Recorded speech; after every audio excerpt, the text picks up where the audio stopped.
ఏమవుతుందో అడిగాన, ఏం తోచని పరుగై ప్రవహిస్తూ పోతున్నా, ఏం చూస్తూ ఉన్నానే వెతికానా ఏదైనా,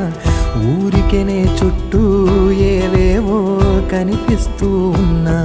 కదలని ఓశిలనే అయినా త్రుటిలో కరిగే కలనే అయినా,